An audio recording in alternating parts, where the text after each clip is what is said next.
मुंबई के जुहू में बहुत ही पॉपुलर गर्ल्स कॉलेज है, SNDT कॉलेज, जिसमें दो बिल्डिंग्स हैं। एक पुरानी जो अब खंडर हो चुकी है और अब बंद कर दी गई है, और एक नई जहां स्टूडेंट्स आज के टाइम पर पढ़ते हैं। ये कहानी उस पुरानी बिल्डिंग की है जिसे लोग हॉन्टेड मानते हैं। वहां के स्टूडेंट्स अक्सर ये कहते हैं कि वहां रात के 2 बजे किसी औरत की आत्मा भटकती है। कई बार रात के समय पूरे के पूरे कॉलेज में उस औरत की आवाजें गूंजती हैं।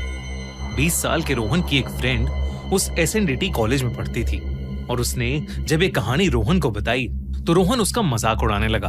अपना मजाक बनते देख रोहन की फ्रेंड ने उसे वहां रात में जाने का चैलेंज दिया।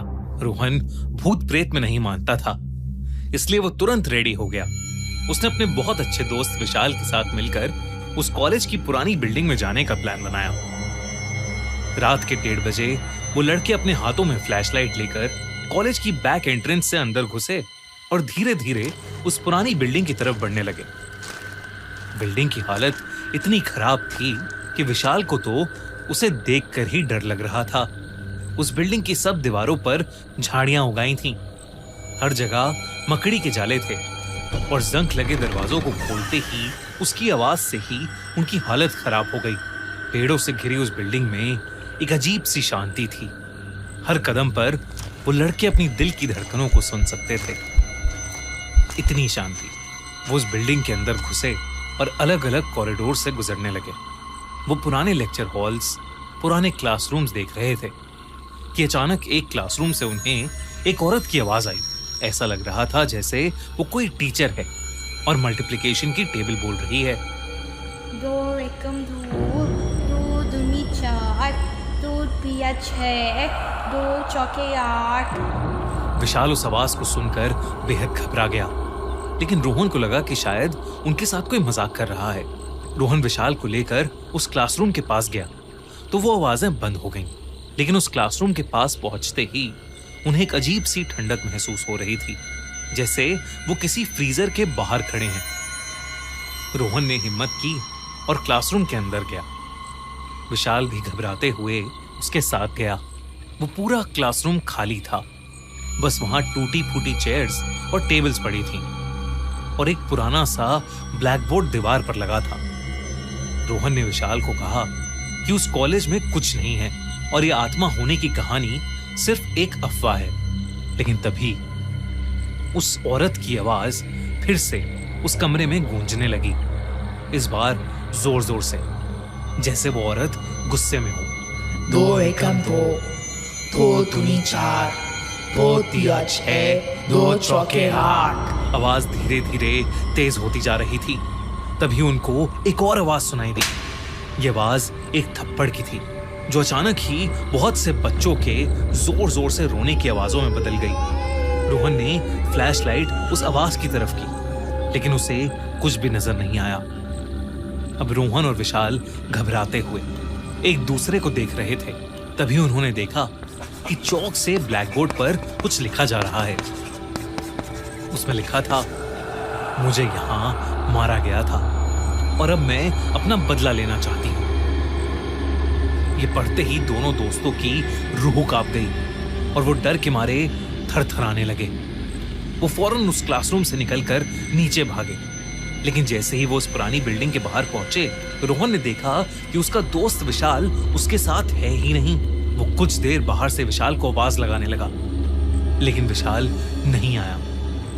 तभी रोहन की नजर फर्स्ट फ्लोर के क्लासरूम की खिड़की पर गई और उसने देखा विशाल रोते हुए उस खिड़की को पीट रहा है, लेकिन वो खिड़की नहीं खुल रही। रोहन अपने दोस्त को ऐसे छोड़कर नहीं जा सकता था। वो विशाल को ढूंढने के लिए हिम्मत करते हुए फिर से उस पुरानी बिल्डिंग के अंदर चला गया। रोहन फर्स्ट फ्लोर के सारे क्लासरूम्स को देखने लगा, लेकिन विशाल कहीं नहीं था। अचानक बाहर तेज बारिश शुरू हो गई और बिजली कड़कने लगी। डर के मारे रोहन की आंखों में आंसू आने लगे थे।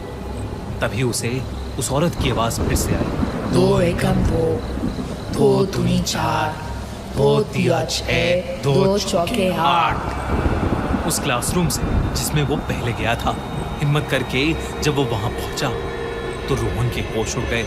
विशाल क्लासरूम में नीचे बैठा रोता हुआ किसी औरत को देखता हुआ 2 की टेबल बोल रहा था। 2 एकम 2, 2 दूनी 4, 2 पिया 6, 2 चौके 8। उस औरत ने एक काली साड़ी पहनी थी। वो धूल मिट्टी में लिपटी हुई थी। उसके बाल बिखरे हुए थे और उसके हाथ में एक स्टिक थी और वो स्टिक से विशाल को डरा रही थी। पर जब रोहन ने ध्यान से उस औरत का चेहरा देखा तो उसके रोंगटे खड़े हो गए। ऐसा लग रहा था जैसे उसकी खाल सड़ चुकी है।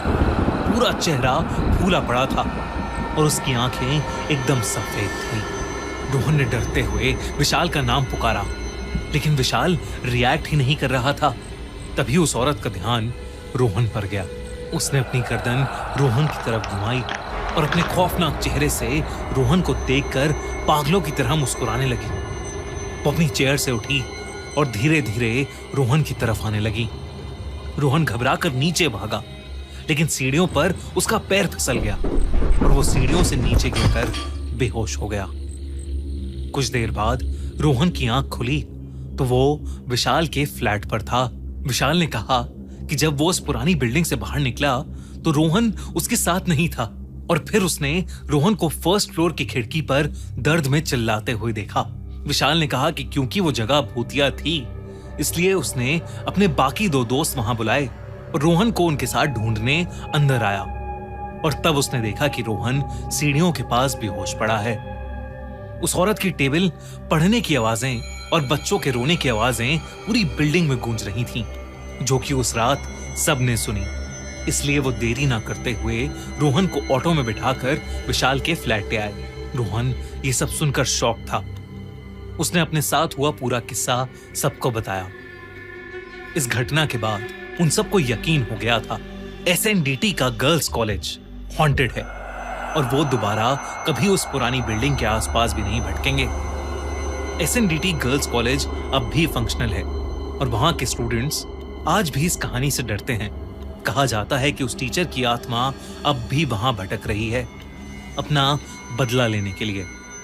कोई भी रात के 12 बजे उस क्लासरूम के पास नहीं जाता, क्योंकि सबको डर है कि कहीं वो उसका शिकार ना बन जाए।